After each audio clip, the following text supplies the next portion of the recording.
গিন্নি, কই গো? তোমার হলো? বেলা যে গড়িয়ে কেমন? খেতে দেবে কখন শুনি? এই তো হয়ে গেল প্রায়। আসছি আসছি, একটু সবুর করো। এই গিন্নিটাকে নিয়ে আর পারি না। কোনো দিন সময় মতো একটু রান্না করে দেবে না।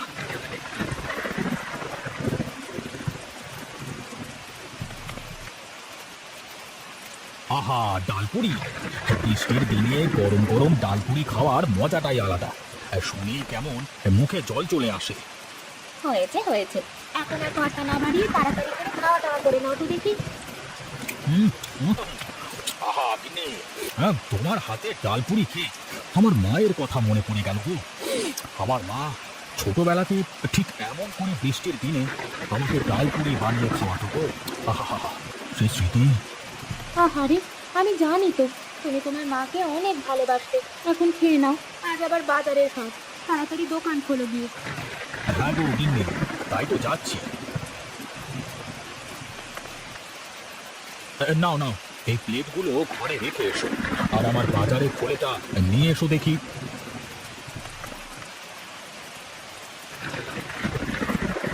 আমি চলি গো গিন্নি, সাবধানে থেকো। আর সময় মতো খেয়ে নিও কেমন? আচ্ছা ঠিক আছে, সাবধানে যেও।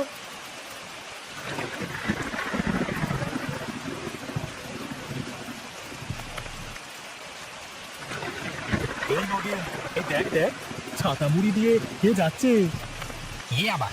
ওই পাড়ার মুদির দোকানদার রামু। তুই খেলায় মন দে। ঠিক আছে। এই দাঁড়া দাঁড়া, তুই কি মতলব আছিস বলতো আমাকে? তুই কি মুদির দোকানে চুরি করবি নাকি? বৃষ্টির দিনে বাজারে কেউ থাকে না, তাই ভাবছিলাম কিছু করা যায় কিনা। এই এত দিনে একটা ভালো ফন্দি বেঁধেছিস। চল চল, কাজটা কর। তবে কিছুতে ধরা খাওয়া চলবে না।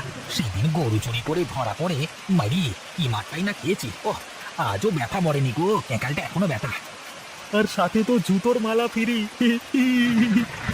আচ্ছা আচ্ছা, বাদ দে এই সকল কথা। এখন মুদির দোকানে চুরিটা কবে করা যায় সেটাই বল দেখি।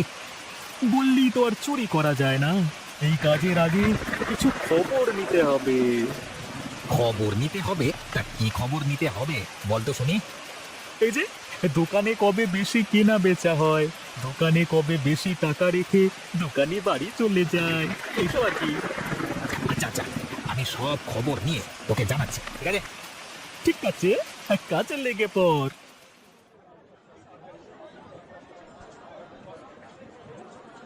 কি রে বাবা, এই দোকানে যে ভিড়টা কমছেই না। রে, এত লোকজন থাকলে তো আমার কাজটা হাসিল করতে পারবো না। না না, এই আমি বরং আরেকটু দেখি।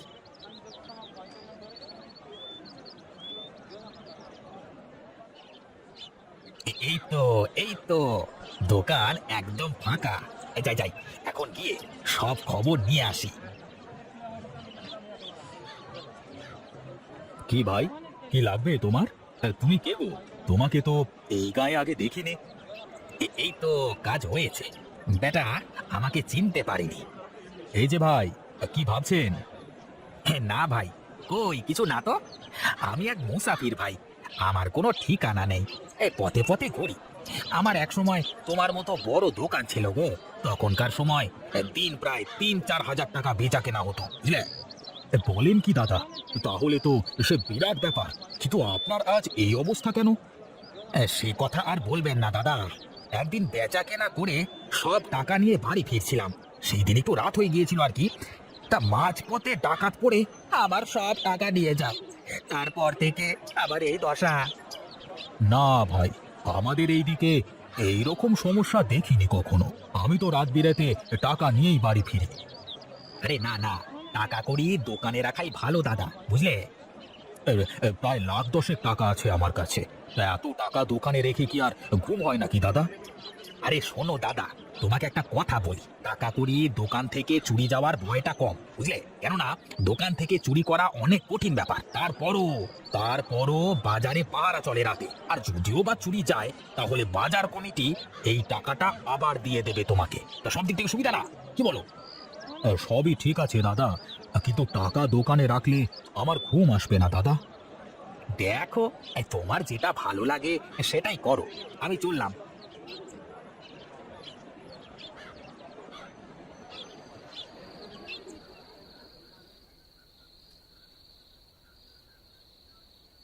কই গো গিন্নি, কোথায় গেলে? বাইরে বেরিয়ে এসো তো একবার। কি গো, তুমি এসেছো? আজ সকাল সকাল বাড়ি চলে আসলে যে, কারণটা কি? আজ অনেক টাকার বেচা কেনা করেছি, তাই ভাবলাম এত টাকা নিয়ে বেশি রাত করা ঠিক হবে না। তা ভালোই করেছো। তুমি হাত মুখ ধুয়ে এসো, আমি খাবার বাড়ছি।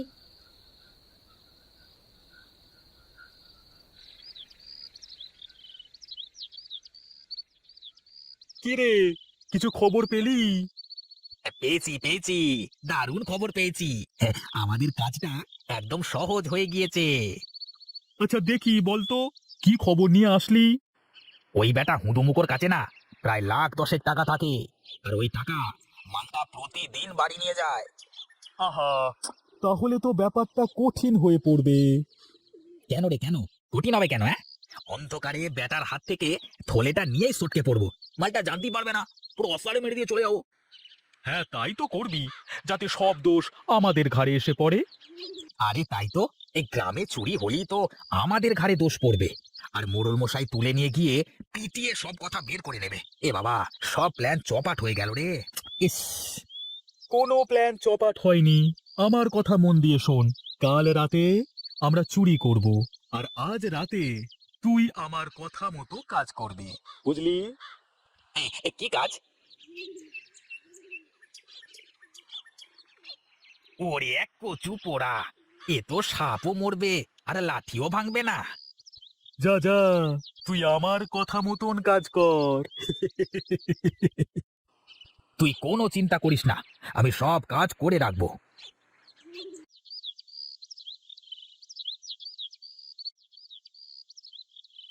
গিন্নি, ও গিন্নি, কই গো তুমি? আমি চললাম দোকানে, কেমন?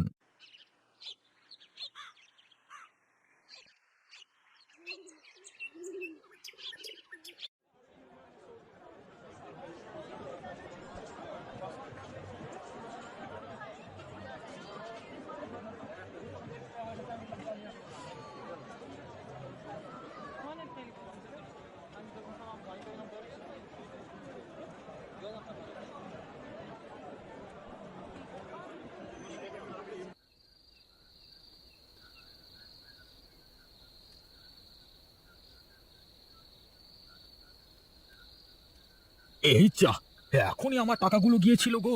না না না, টাকাগুলো আর আমার কাছে রাখা যাবে না, কাল থেকে টাকাগুলো দোকানে রেখে আসবো। কিরে, কাজ হয়েছে? আরে হ্যাঁ, কাজ হয়ে গেছে। ওই বেটা কাল থেকে সব টাকা দোকানে রাখবে।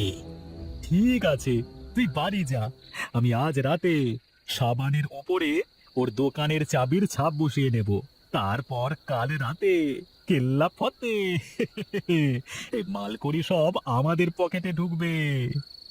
হ্যাঁ, আর সবাই জানে রামু টাকা দোকানে রাখে না, আর যখন ওর দোকানের তালা না ভেঙে চুরিটা হবে, তখন আর কেউ ওর কথা বিশ্বাস করবে না, কেমন? হ্যাঁ, আমি যাচ্ছি রামুর বাড়ি, তুই বাড়ি যা। ঠিক আছে।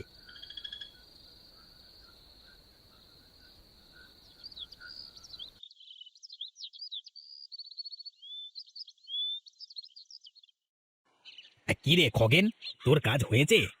এই দেখ, দোকানের ডুপ্লিকেট চাবি। তাহলে আজ রাতেই কাম তামাম করে ফেলি, কি বলিস? ঠিক আছে ঠিক আছে, আজ রাতেই কাজটা করে ফেলবো।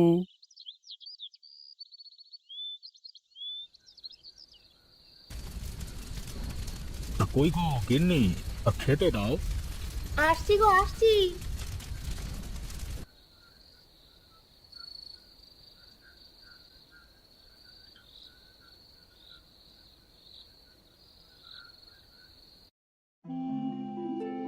একে একে সর্বনাশ হলো গো আমার, একে সর্বনাশ হলো।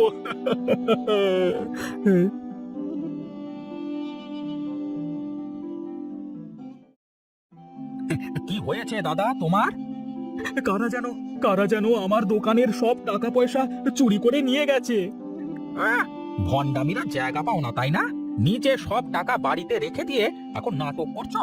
এই সব বাজারের কমিটি থেকে টাকা হাতানোর ধান্দা, বুঝি না? এইসব এইসব কি বলছেন দাদা? আমি কেন এমন করব? আয় আয়, সবাই এখান থেকে যাও। ওর নাটক দেখে কাজ নেই অত ছাড়া। আয় সবাই যাও এখান থেকে, কতবার বলবো।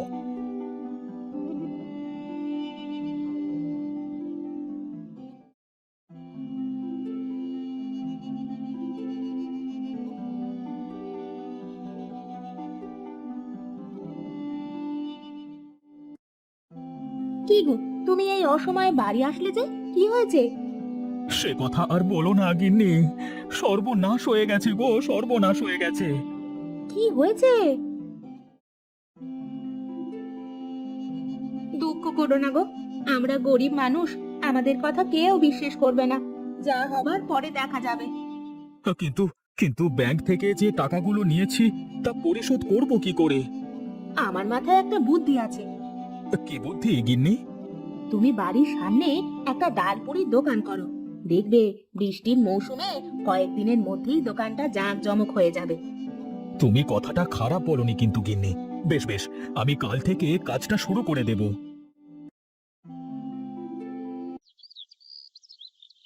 আরে খগেন, এ রামু নাকি শুনলাম অনেক টাকার মালিক হয়ে গেছে। তাহলে চল আবার করি অপারেশন।